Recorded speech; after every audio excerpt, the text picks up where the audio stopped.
Hello welcome इस्तकबाल स्वागत अभिनंदन करना चाहेंगे आप सभी का दोस्तों। बहुत ही खास रहा है आज का दिन। सबसे पहले डेली अवार्ड शो में आप सभी का वार्म वेलकम करता हूं। मैं हूं हर्षित शर्मा और आज के दिन की बात करें इस पूरे राउंड की। चैलेंजर राउंड पूल एक आज अंतिम दिन था और क्या लाजवाब आज मुकाबले हमें नजर आए। बहुत ही अविश्वसनीय, अद्भुत, बहुत सारे थ्रिल नजर आए मुकाबले। और जिस तरह से मुकाबले समाप्त हुए ना, वो भी बहुत खास था। तो टाई के साथ एक मुकाबला समाप्त हुआ था। बट इसके बारे में और ज्यादा बातचीत करें इससे पहले हम सबसे पहले हमारे सभी पार्टनर्स का धन्यवाद करना चाहेंगे। हमारे समक्ष जुड़ने के लिए सबसे पहले हमारे टाइटल पार्टनर का बहुत बहुत अभिनंदन करते हैं। Title sponsor Velammal, broadcast partner FanCode, associate partner EaseMyTrip, hydration partner थेनीरा और हमारे स्नैकिंग पार्टनर जिन्हें बहुत शानदार कुकीज अक्सर हम तक पहुंचाते हैं, हमारे ऊटीज गुडीज पेन रिलीफ पार्टनर हु physiotherapy partner JSS college of physiotherapy Mysore. दोस्तों आज आप सभी के लिए एक बहुत बड़ा सरप्राइज है। एक बहुत ही स्पेशल गेस्ट हमारे साथ जुड़ने जा रहे हैं जो कबड्डी के एक बहुत ही जाने माने वर्चस्व स्थापित करने वाले शख्सियत हैं, जिन्हें परिपक्वता नजर आई है और जिनकी शख्सियत अपने आप में एक बहुत बड़ी बात है। आप सभी के समक्ष आप सभी के मुस्कुराहट के साथ यहाँ पर हमारे बीच में इन्वाइट करने जा रहे हैं Sanjeev Baliyan sir, Arjuna awardee, former Indian captain, pro kabaddi league coach, Jaipur pink panthers, former Indian railways coach, 3 times Asian Games gold medalist, 2 times World Cup gold medalist। तहे दिल से वेलकम करते हैं sir. Good to have you here with us always. और Sanjeev Baliyan sir हमारे साथ मौजूद हैं। सर कैसे हैं आप, कैसी है आपकी तबीयत? कबड्डी हमेशा जब हम आपकी बात करते हैं बहुत खास बात करते हैं। मैं ठीक हूँ भैया, आप बताओ लीग कैसे चल रहा है आपका युवा सीरीज? सर आज डे 7 था और सच में बहुत ही शानदार 28 मुकाबले अभी तक नजर आए। तमिलनाडु में इस बार हम मौजूद हैं और इस पूल के बारे में बताते हैं आपको और हमारे सभी दर्शकों को। बहुत खास रहा है ये पूल और सबसे पहले आज के दिन के मैचेस की यहाँ पर बात करते हैं क्योंकि आज का दिन बड़ा खास था। जिस तरह से आज समाप्त वहां पर नजर आए वो बहुत ही कमाल का था, बहुत ही अद्भुत था। तो आइए सबसे पहले आज के स्केड्यूल की तरफ एक बार फिर से ले चलते हैं। कौन कौन सी टीमें किसके विरुद्ध भिड़ रही थी, किस तरह का रेलेवेंस इस मैच में था वो भी बताएंगे। करपगम यूनिवर्सिटी बनाम वेल्स यूनिवर्सिटी जो उस मुकाबले को जीता, टॉप पर समाप्त करता। वेल्स यूनिवर्सिटी ने पहली मर्तबा करपगम यूनिवर्सिटी को हराया और पहली हार आई है करपगम यूनिवर्सिटी के लिए। इस राउंड में वेल्स पहुंच चुका है टॉप ऑफ द टेबल। किया sports bottom of the table मौजूद था। कट्टाकुड़ी को मुकाबला जीतना जरूरी था अगर टॉप 4 में पहुंचना है और कट्टाकुड़ी ने मैनेज की विन। सभी पॉइंट्स उस मुकाबले से अर्जित किए और उस मुकाबले में जीत प्राप्त की। अलतन करई क्लब लगातार क्लोज मैचेस खेल रहा, हालांकि एट द एंड आते आते उन्हें हार का सामना करना पड़ा आज भी जया चतरा क्लब के विरुद्ध। बट आशा करते हैं कि अब जब आने वाले समय चैलेंजर राउंड में वो टीम आएगी तब अच्छा करेगी। आज के दिन का अंतिम मुकाबला मैच नंबर 28 एनए अकेडमी बनाम नेल्लई किंग्स। नेल्लई किंग्स को मुकाबला जीतना था टॉप 4 में पहुंचने के लिए, बट एनए अकेडमी ने अंतिम टैकल के साथ बॉक लाइन को प्रोटेक्ट करते हुए स्टैनली को जो शिकार बनाया उसके चलते मुकाबला टाई पर समाप्त हुआ। तो ये सच में बहुत ही शानदार वहां पर कमाल का कार्य था। तो सर जैसा हमने बात की कि आज का दिन बहुत ही कमाल का था और पॉइंट्स टेबल की भी बात करते हैं कि पॉइंट्स टेबल पर कौन सी टीम कहां पर नजर आ रही है, क्या टॉप 4 में जो सभी टीम्स पहुंची है उसका स्कोर डिफरेंस कितना रहा है। आइए बड़ी जल्दी से आपको समझाते हैं और बताते हैं कि क्यों, कैसे, कब और कहां पर स्थापित है। तो पहले पायदान पर आपको वेल्स यूनिवर्सिटी नजर आती है, दूसरे पायदान पर करपगम यूनिवर्सिटी। दोनों के 35-35 अंक हैं और अगर आप देखें तो वेल्स यूनिवर्सिटी का स्कोर डिफरेंस जो है वो ज्यादा नजर आता है। विंस दोनों के बराबर हैं बट स्टिल जो स्कोर डिफरेंस है या फिर आप टोटल पॉइंट्स ऑफ टूर्नामेंट की बात करें तो वो भी वेल्स की शायद वहां पर आपको अधिक नजर आए। बट एनए अकेडमी की बात करें तीसरे पायदान पर नजर आते हैं। चौथे पायदान पर कट्टाकुड़ी स्पोर्ट्स 23 पॉइंट्स, 23 नेल्लई किंग्स के साथ भी है बट -26 स्कोर डिफरेंस जरूर है, +31 स्कोर डिफरेंस जरूर है। बट युवा कबड्डी सीरीज का वो जो प्लेटफॉर्म है जो विंस पर ज्यादा फोकस करता है और विन परसेंटेज के अनुसार क्योंकि ज्यादा जीत कट्टाकुड़ी स्पोर्ट्स के पास है इसलिए वहां पर 4 जीत के साथ कट्टाकुड़ी ने टॉप 4 में समाप्त किया है। 5वें पर नेल्लई किंग, 6ठे पर जया चित्रा और अलतनगरी क्लब 7वें पायदान पर है। किया स्पोर्ट्स ने तो एक भी मुकाबला नहीं जीता। बट हम क्यों पॉइंट्स टेबल की बात कर रहे हैं और इतना एम्फसाइज कर रहे हैं पॉइंट्स टेबल पर, क्योंकि जो टॉप 4 होने वाले इस पूल ए के वो कहीं ना कहीं पूल बी की बॉटम 4 के साथ खेलते हुए नजर आएंगे। कंपैरेटिवली आप कहेंगे कि थोड़े आसान मैचेस हो सकते हैं और वहीं जो टॉप ए के पश्चात जो बॉटम पर मौजूद है उन्हें पूल बी के टॉप 4 पर खेलना होगा। अब हमारे साथ चलिए संजय बालियान सर मौजूद है। संजीव बालियान सर, इनके साथ हमेशा जुड़ना एक बहुत ही खास रहता है। सर आपकी जीवन परिचय की अगर हम बात करें बहुत ही सुखद रहता है सर और आप बड़ी इंस्पायरिंग स्टोरी है आपकी भी और बहुत सारे कबड्डी प्लेयर्स रिलेट करते हैं आपकी स्टोरी से और बड़ा खास आपका वर्चस्व रहा है कबड्डी में। हम सर आपके समय की बात करें तो कितने चैलेंजेस सर आपने उस समय फेस किए थे और किस समय की कबड्डी और कितना आसान प्लेयर्स के लिए अब है प्लेटफॉर्म पर प्रदर्शन करना? देखो, पहले कोई ज्यादा मौके नहीं होते थे कबड्डी प्लेयर के लिए। अभी युवा है, तो आपके युवा सीरीज से काफी प्लेयर प्रो में आए हैं, प्रो से इंडिया टीम में गए हैं। तो अभी प्लेयर के लिए काफी मौके हैं। पहले ऐसा कुछ था नहीं। पहले तो एक नेशनल खेलना था बस, बाकी तो कुछ टूर्नामेंट होते ही नहीं, तो कहीं कोई जानता नहीं था। इंडिया टीम में चले गए, आ गए तो पता नहीं चलता था कौन गया कौन आया। अभी तो हर पब्लिक, सब लोग जानते हैं कि भाई कौन इंडिया टीम में खेल रहा है, कौन प्रो में अच्छा खेल रहा है, कौन युवा सीरीज में अच्छा खेल रहा है। तो इसलिए अभी जो की कबड्डी है वो काफी आगे है हम हमारे टाइम से। और मैं चाहता हूँ कि आगे और ऐसे ही इवेंट होते रहे और आगे बढ़ती रहे। जी सर, बहुत-बहुत ज़रूरी होता है कि आज आधुनिक थोड़े से हम हो चुके हैं, बहुत सारा साथ जो है बाकी कोचेज़ का ट्रेनिंग भी और एडवांस हो चुकी है, फिजियोज़ बहुत एडवांस हो चुके हैं, प्लेयर्स की रिकवरी बड़ी जल्दी हो जाती है, फिटनेस पर बहुत सारा ध्यान देने को मिला है। बट आइए संजीव बालियान सर से ऐसी बहुत सारी बातचीत हम करते रहेंगे, बट क्योंकि हम इस पूरे राउंड के यहाँ पर समरी की बात कर रहे हैं, तो अब बात करते हैं कि किस तरह से पॉइंट्स टेबल की हमने बात कर ली है, आज के रिजल्ट्स की हमने बात कर ली है, पर कौन-कौन से वो रेडर्स और वो डिफेंडर्स रहे हैं जिन्होंने अच्छा किया है और कमाल किया है। टॉप 3 रीडर्स की तरफ ले चलना चाहूंगा आप सभी को बड़ी जल्दी से, क्योंकि टॉप 3 रीडर्स की जब आप लिस्ट देखते हैं तो आपको तीनों जो रीडर नजर आते हैं वो बहुत टॉप क्लास नजर आते हैं, टॉप नॉच। कुछ नए नाम आपको नजर आते हैं, बहुत अच्छा खेलते हुए नजर आए गंगानाथ। 7 मुकाबले में 79 रेट पॉइंट्स अर्जित किए और आप सरप्राइज होंगे देखकर केआर स्पोर्ट्स जो एक भी मुकाबला पॉइंट्स टेबल पर नहीं जीती है, स्टिल गंगानाथ अपनी टीम के एक लॉन वॉरियर वहां पर साबित हुए और मोर देन 50% कंट्रीब्यूशन इन्होंने इकलौते खिलाड़ी ने किया। रेट पॉइंट्स बहुत अच्छे लेते हुए नजर आए। दूसरे पायदान पर वहीं आपको नजर आएंगे सतीश सूर्यन, सतीश कन्नन, जिन्हें हम पूरे नाम से जानते हैं, बहुत कमाल के एक प्लेयर हैं। 6 मुकाबले 56 रेट पॉइंट्स प्रोफेशनल लीग में हमने देखा है, सीनियर नेशनल्स में हमें बहुत अच्छा करते हुए देखा है। तीसरे पायदान पर जो स्वयं इनकम टैक्स डिपार्टमेंट में मौजूद है जगन, जिन्होंने 7 मुकाबले में 54 पॉइंट्स अर्जित किए। अलग तरह के क्लब जो कि बॉटम 4 में मौजूद है। बट ये एक और बात सिद्ध होती है इससे कि टॉप 3 में 2 ट्रेडर्स जो हैं वो बॉटम 4 की टीमों से नजर आए। इसका अर्थ है कि इकलौता चना आपके लिए भार नहीं ढो सकता है। बट गंगानाथ की बात करें तो इन्होंने अपने लेवल पर बहुत अच्छा किया है और अपनी टीम के लिए बहुत खुशहाली लेकर आए। बट अगर इन्हें सपोर्ट मिलेगा चैलेंजर राउंड से आगे बूस्टर राउंड में तो ये बिल्कुल अच्छा करते हुए नजर आएंगे। 79 रेट पॉइंट्स, 4 सुपर 10, कंसिस्टेंसी बहुत अच्छी है, लंबे खिलाड़ी, कद का अच्छा इस्तेमाल करते हैं, कभी प्रिडिक्टेबल नहीं होते हैं, अपने फुटवर्क कमाल का दिखाते हैं। और उसी के साथ साथ इनमें हमेशा एक भूख है पॉइंट लाने की। वो जो हंगर हमें नजर आता है, वो हंगर इन्हें देखने को और इन्हें दिखाने को बहुत मजा आता है। तो गंगानाथ रहे टॉप रेडर, बट रेडर से कहां बात चलती है।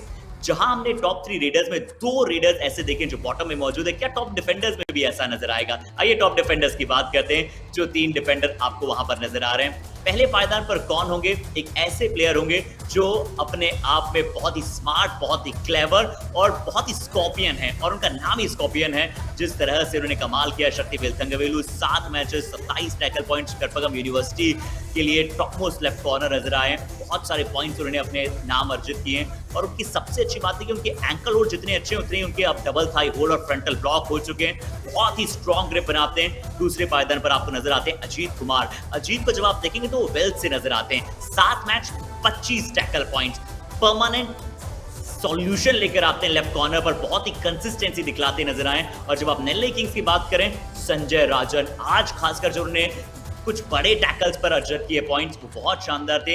इंपॉर्टेंट और क्रूशियल टाइम में संजय राजन हमेशा अपनी टीम के लिए तैयार होते हैं। और ये आप एक चीज ध्यान दीजिएगा, तीनों के तीनों डिफेंडर्स कॉर्नर डिफेंडर हैं। एक वहां पर आपको लेफ्ट कॉर्नर नजर आते हैं शक्तिवेल तंगवेलु, संजय जो है वो राइट कॉर्नर खेलते हैं, अजीत भी लेफ्ट कॉर्नर खेलते हुए नजर आते हैं। आइए शक्तिवेल तंगवेलु के पैकेज की बात करते हैं, जहां आप सभी को नजर आएगा उनके रोबस्ट एंकल होल्ड की ग्रिप। एक मैच में उन्होंने परफेक्ट टाइम भी लगाया है। ये टैकल मेरा फेवरेट है क्योंकि ये उन्होंने अपनी यूजुअल पोजीशन से नहीं लगाया, वो लेफ्ट कॉर्नर नहीं खेले, राइट कॉर्नर पर जाकर इस समय पर सतीश्वरन का पॉइंट लेना, तीश्वरन का पॉइंट लेना बहुत जरूरी था और उन्हें बहुत अच्छे अंदाज में राइट कॉर्नर से उन्हें अपना शिकार बनाया और बहुत अद्भुत कार्य किया और मजा आया ये देखकर। हमारे साथ बने रहिए, दर्शक आप भी हमारे साथ बने रहिए। अब चलिए, क्योंकि सेगमेंट को थोड़ा सा आगे की तरफ बढ़ाते हैं और आप देखना चाहते हैं किस प्रकार से पूल ए चैलेंजर राउंड जो है हमारे समक्ष नजर आ रहा है। बहुत ही शानदार, अद्भुत, अद्वितीय हमें प्रयास नजर आए, प्लेयर्स में वो हंगर नजर आए कि किस तरह से आगे जा सकते हैं। तो कुछ खास हम प्लेयर्स की बात करेंगे, उनके पैकेजेस की बात करेंगे, वो टॉप मूवमेंट्स की तरफ ले चलते हैं चैलेंजर राउंड के। और चैलेंजर राउंड के जब आप टॉप मूवमेंट्स देखते हैं तो आपको यहाँ पर क्या नहीं नजर आया। Top movements of pool A, आइए ले चलते हैं। शुरुआत करेंगे उस 6 पॉइंटर रेड के साथ जिसने पूरी तरह से मैच को कहां से कहां पलट दिया। जी हाँ, वो किसने लगाई थी? गजेंद्र मूर्ति ने अपनी टीम के लिए। आइए वो 6 पॉइंटर रेड आप सभी के सामने करते हैं प्रस्तुत। गजेंद्र मूर्ति, ये भी एक फाइंड मिली हमें, एक डिफेंडर है बट स्टिल अपनी टीम के लिए रेड लगाते हैं। और ये रेड में एनए अकेडमी जिन्होंने आज क्रूशियल स्टेज पर बॉकलैंड को प्रोटेक्ट करते हुए टैकल किया बट गजेंद्र को नहीं कर पाए थे। गजेंद्र बिल्कुल सेंटर में गए, 4 टच पॉइंट्स और 2 ऑल आउट के पॉइंट, 6 पॉइंट्स वहां पर उस रेड में ले आए और अपनी टीम के लिए एक बहुत बड़ी जीत वहां पर अर्जित कर ली। तो ये था एक शानदार टॉप मूवमेंट। अब हम बात करें और हमारे साथ फिर से शायद संजीव बालियान सर मौजूद हैं। सर, क्या आप हमें सुन पा रहे हैं? बिल्कुल सर। जी हाँ, तो संजीव बालियान सर, हम तमिलनाडु और कबड्डी की बात कर रहे थे। बड़ा खास रिश्ता रहा है हमेशा से दोनों का। किस तरह से आप तमिलनाडु के प्लेयर्स में देखते हैं सर, और क्या उनमें खास स्किल्स है जो उन्हें भिन्न बनाती है बाकी सभी से? नहीं, तमिलनाडु ने काफी अच्छे प्लेयर दिए हैं, काफी इंटरनेशनल प्लेयर दिए हैं। और हमारे साथ में भी काफी अच्छे प्लेयर थे तमिलनाडु के। भाई अन्ना वहीं से आया, डी सुरेश आए, प्रभाकरण आए, गणेशन आए, मुरुगनंदम थे, राजरत्नम थे। तो इतने प्लेयर एक इंटरनेशनल लेवल पे उन्होंने दिए है कि तमिलनाडु काफी कबड्डी का मतलब बहुत प्लेयर उन्होंने तमिलनाडु ने दिए। और मैं तो आगे भी, अभी भी प्रो में भी काफी प्लेयर आ रहे तमिलनाडु से, और अब युवा हो रही तो और बच्चे आगे आएंगे तमिलनाडु से। तमिलनाडु ने हमेशा, जैसा सर ने भी बताया, कि बहुत ही स्पेशल हिस्ट्री रही है कबड्डी के साथ। आइए बहुत बड़ी जल्दी हम संजीव बालियान सर से वापस जल्दी जुड़ेंगे। टॉप मूवमेंट्स के बारे में हम बात कर रहे थे और तमिल, अगर हम बात करें बड़ी जल्दी तो अगले मूवमेंट की तरफ हम बढ़ना चाहेंगे जहां पर फिर से बहुत सारे प्लेयर्स ने बहुत अच्छा किया। एम विवेक की हम बात करते हैं, जिन्होंने बहुत ही शानदार टैकल किया था बड़े क्रूशियल स्टेज पर। वो लास्ट रेड नजर आ रही थी मुकाबले की, लग रहा था कि क्या एम धनसेकर वहां से अगर पॉइंट ले गए तो मुकाबला किसी और परिस्थितियों में ले जाएंगे। बट एम विवेक का वो टैकल जो पूरी तरह से मैच चेंजिंग था और कहेंगे मैच डिसाइसिव साबित हुआ, वो बहुत ही शानदार साबित था। और जितनी तारीफ की जाए एम विवेक की या फिर जितनी तारीफ की जाए बाकी प्लेयर्स की जो टॉप मूवमेंट्स के हकदार रहे हैं, वो बहुत ही शानदार है। आइए एम विवेक की उस शानदार डिफेंस को, उस शानदार टैकल को दिखा देते हैं आप सभी को कि क्यों उस टैकल को इतना स्पेशल और इतना एक्स्ट्रॉर्डिनरी बताया जा रहा है। देखिए, एम धनसेकर, और इस समय पर परिस्थितियां कुछ ऐसी थी कि अगर एम धनसेकर यहां से पॉइंट ले जाते तो मुकाबला टाई हो जाता। बट एम विवेक मल्टीपल एंगल से दिखाया जा रहा है कि कैसे वो बैक होल्ड के लिए गए, कैसे उन्होंने सिंगल थाई होल्ड के साथ वो एक बहुत ही शानदार टैकल किया और इस मुकाबले में अपनी टीम को जिताया। और वो जीत टीम की अभी भी काम आई है। अगर आप उस टीम की बात करें तो अगर उन्होंने अपने आप को इस पोजीशन में पाया है तो वो जीत उनकी टीम के लिए बहुत बहुत ज्यादा जरूरी थी।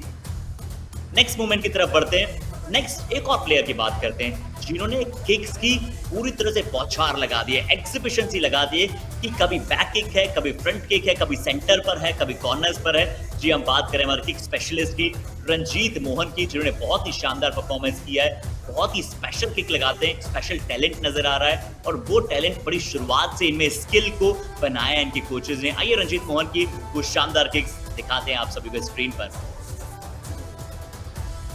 रंजीत मोहन ये अपने आप में क्लास प्लेयर हैं। फुटवर्क देखिए, कितनी अच्छी किक्स लगाते हैं, चाहे कॉर्नर्स पर हो चाहे सेंटर्स पर हो।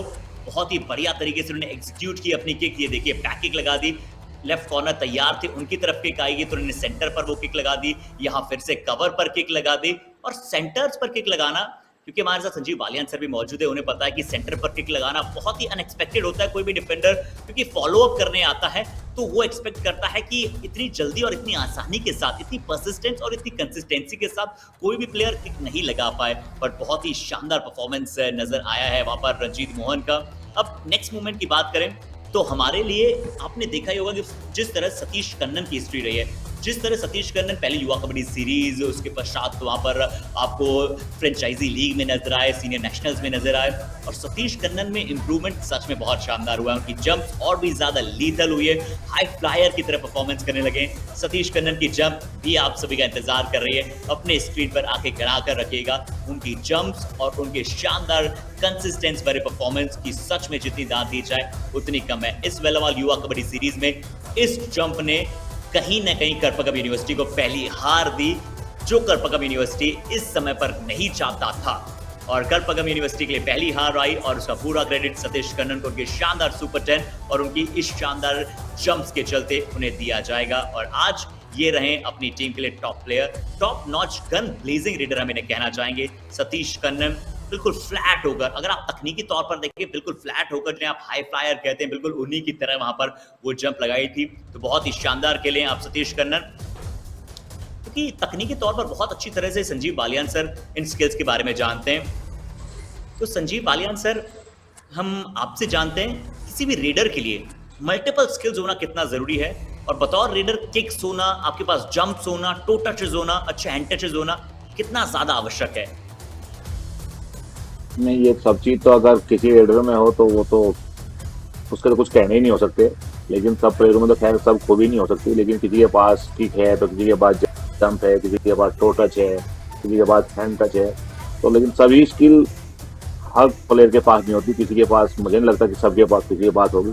देखो सतीश खेल रहा था तो अलग टेक्निक है, दूसरा रेडर कन्नन खेल रहा तो उसके बाद जंप है, तो सबकी अलग स्किल है। लेकिन अगर एक प्लेयर में सब चीज खूबी हो जाए तो क्या कहने उसके लिए। सर मैं कहूंगा कि सारी नहीं हो सकती, लेकिन अगर दो खूबी भी हो किसी प्लेयर में तो वो बहुत अच्छा प्लेयर माना जाता है।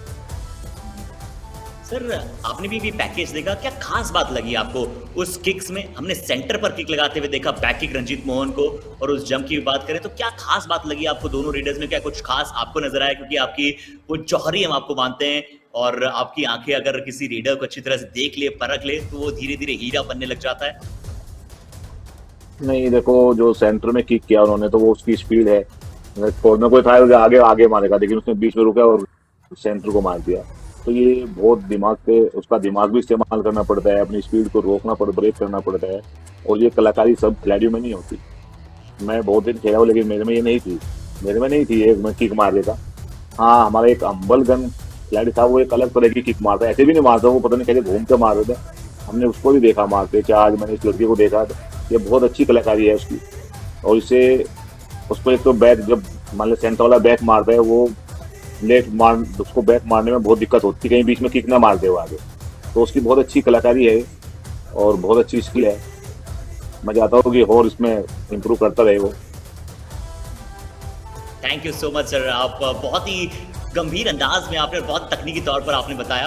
अब और कुछ ऐसे मोमेंट्स सर आशा करते हैं कि वहां पर भी आपको मजा आएगा वो देखने में। आइए अब एक डिफेंडर की बात करते हैं। रेडर्स के बारे में हमने बात कर ली है, बट एक ऐसे डिफेंडर भी जो फाइंड रहे युवा कबड्डी सीरीज के, जिन्होंने एक मैच में 10 टैकल पॉइंट भी अर्जित किए, पहला परफेक्ट 10 लगाते हुए नजर आए, और वो कौन है? हमारे स्कॉर्पियन शक्तिवेल थंगवेलु, जो टॉप डिफेंडर्स की लिस्ट में भी पहले पायदान पर मौजूद है। आइए शक्तिवेल थंगवेलु के वो रोबस्ट, वो मजबूत एंकल होल्ड देखते हैं, क्यों उन्हें ऐसे डिफेंडर बनाते हैं वो, जो सबसे खास, सबसे अविश्वसनीय और बहुत ही ऐश्वर्यशाली डिफेंडर साबित हुए हैं। आइए देखते हैं आप सभी के साथ शक्तिवेल थंगवेलु की वो डबल थाई होल्ड, उनके शानदार एंकल होल्ड, जो उनके साथ सबसे लाजवाब है। कि देखिए इस मैच में एक ही मुकाबले में उन्होंने 10 टैकल पॉइंट अर्जित कर लिए, जिसमें एक सुपर टैकल भी मौजूद है, और किसी भी डिफेंडर के लिए एक मैच में 10 टैकल पॉइंट्स लेना वो एक बहुत बड़ा रिकॉर्ड है, और बहुत ही कम आपको ऐसा देखने को मिलता है। परफेक्ट टैकन के हमने बात कर ली, अगर परफेक्ट 10 के पश्चात हम बात करते हैं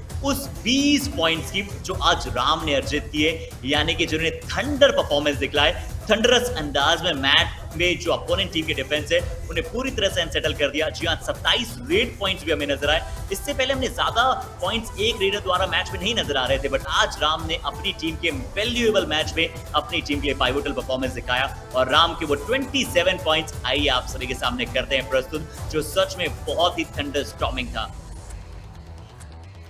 4 सुपर हिट्स इस मैच में, 4 सुपर हिट्स। और एम राम कुमार की सबसे अच्छी बात है कि वो अपनी टीम में अपने स्ट्रेंथ पर खेलते हैं, हमेशा वो स्ट्रेंथ पर खेलते हुए नजर आए। हमने अक्सर देखा कि लेफ्ट कॉर्नर ने या फिर लेफ्ट कवर ने उनके ऊपर अटैक किया, तो जब जब अगर कोई डिफेंडर उनके ऊपर अटैक करने आता है तो वो हमेशा अपने आप को अच्छा बचाते हैं, अपने शोल्डर्स का बहुत अच्छा इस्तेमाल करते हैं और फिर बुलडोज करते हुए बाकी डिफेंडर को ले जाते हैं मिडलाइन की तरफ। और एक मैच में 4 सुपर हिट लगाना, आप समझ सकते हैं कि ये मैच किस तरह से उन्होंने अपनी टीम के पक्ष में कर लिया। तो ये था राम कुमार का वो शानदार थंडर 20।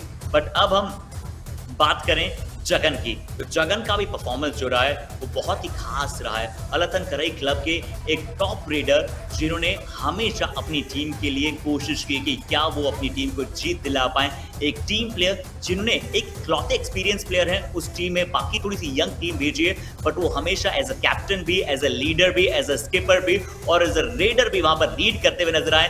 54 पॉइंट्स उन्होंने पूल ए में अर्जित कर लिए हैं अलग क्लब के लिए खेलते हुए। आइए जगन टी की परफॉर्मेंस की बात करते हैं। स्वयं खुद वो इनकम टैक्स डिपार्टमेंट में मौजूद हैं, स्टिल वो यहाँ पर आकर अपनी टीम के लिए बहुत मेहनत और अपनी टीम को वहां पर लगातार जीत दिलाने की कोशिश कर रहे हैं। 54 8 पॉइंट्स, 2 सुपर टेंस, कंसिस्टेंसी दिखलाई है, ज्यादा सपोर्ट नहीं मिल पाया है, बट स्टिल जगन ने मैनेज किया है कि कैसे वो अपनी टीम को बूस्ट अप कर पाए बूस्टर राउंड के लिए।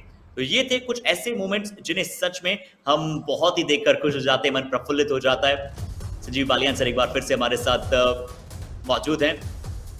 संजीव सर, बहुत सारे प्लेयर्स का कहना था, जैसे ही सबको पता लगा कि आज हमारे साथ संजीव बालियान सर जुड़ रहे हैं, सबके चेहरे पर एक बड़ी मुस्कुराहट आ गई थी। हमारी पूरी टीम युवा कबड्डी सीरीज की टीम पर एक बहुत बड़ी मुस्कुराहट आ गई थी और बड़ा खास रहता है हमेशा आपके साथ जुड़ना। आप युवा कबड्डी सीरीज में पहले भी आए जहां पर मुलाकात हमारी रही है। सर, युवा कबड्डी सीरीज प्लेटफॉर्म की बात करते हैं एक छोटी सी, और उसके साथ साथ क्या प्लेयर्स को आप एडवाइस देना चाहते हैं, कैसे युवा प्लेयर्स पूरे विश्व भर के अगर अपने आप को अपनी कंट्री के लिए खेलते हुए देखना चाहते हैं तो क्या क्या क्वालिटीज उनमें होनी ही चाहिए? नहीं, देखो, कोई भी खिलाड़ी है, रेडर है, तो उसमें हैंड टच होना चाहिए, जंप होना चाहिए, स्पीड होनी चाहिए और वो की मेहनत से आएगा।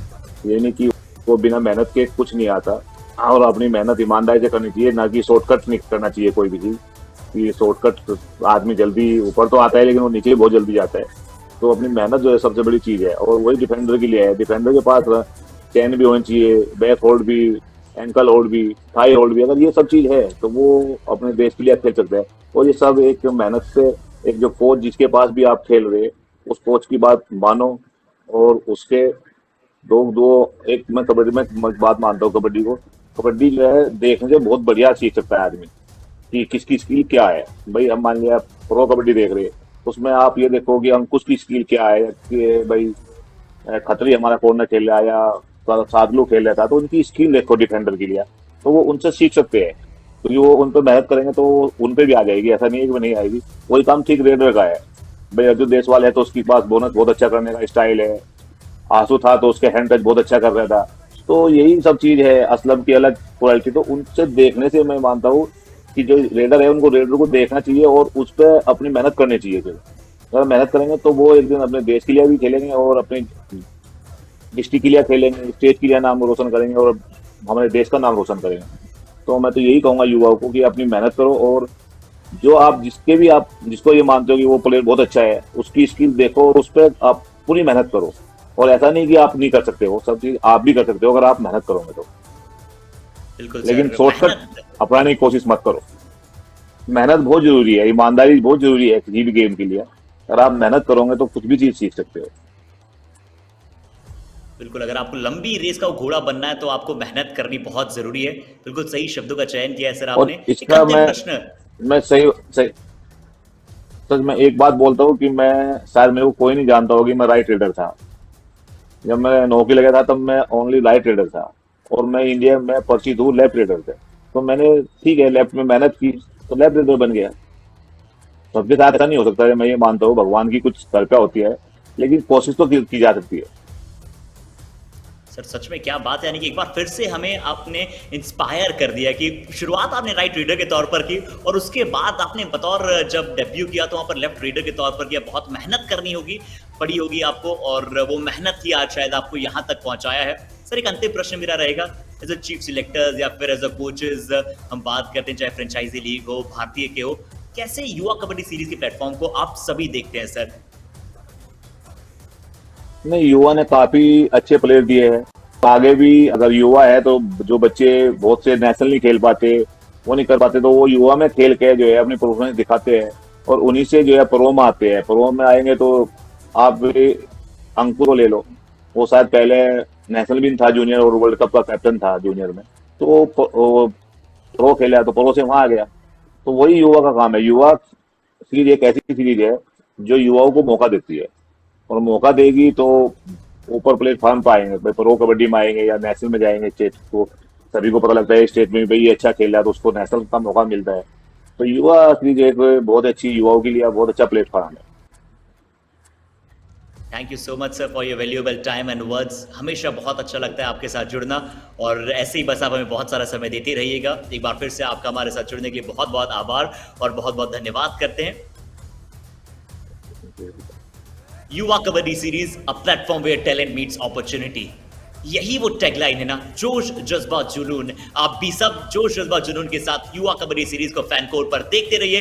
कल से पूल भी शुरू होने जा रहा है दोस्तों, फैन कोड पर आप सभी मुकाबला देखेंगे, ये हमें पूरा विश्वास है। आइए कल के स्केड्यूल की बात कर लेते हैं, क्योंकि कल कौन कौन सी टीमें भिड़ने वाली, एक्साइटमेंट जो है वो बहुत सारा, और बहुत सारे डीएम्स हमारे पास आ चुके हैं सोशल मीडिया पर भी। आइए शुरुआत करते हैं प्रिंस यूनिवर्सिटी, जहां पर एसआरएम यूनिवर्सिटी के विरुद्ध खेलते हुए नजर आएगा। मैच नंबर 29, वहां पर 10:15 बजे मुकाबला शुरू होगा। फिर सामी अकेडमी भिड़ते हुए नजर आएगा रुई सिंघम के विरुद्ध। जो लोगो है ना वो बहुत ही मुझे एडमायर कर रहा है, मैं अभी से उनका मुकाबला देखना चाहता हूँ। बड़ा कमाल का लोगो है, आशा करते हैं कि बिल्कुल कमाल का परफॉर्मेंस भी उनका नजर आएगा।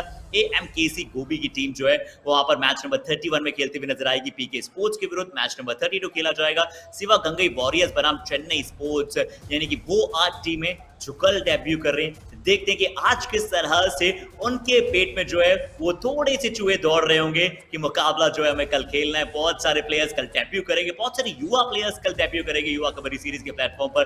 कल मिलते हैं आप सभी के साथ दोस्तों। एक बार फिर से हमने पूरा सनराइज किया पूल है, आप सभी का हमारे साथ जुड़ने के लिए बहुत बहुत वेलकम।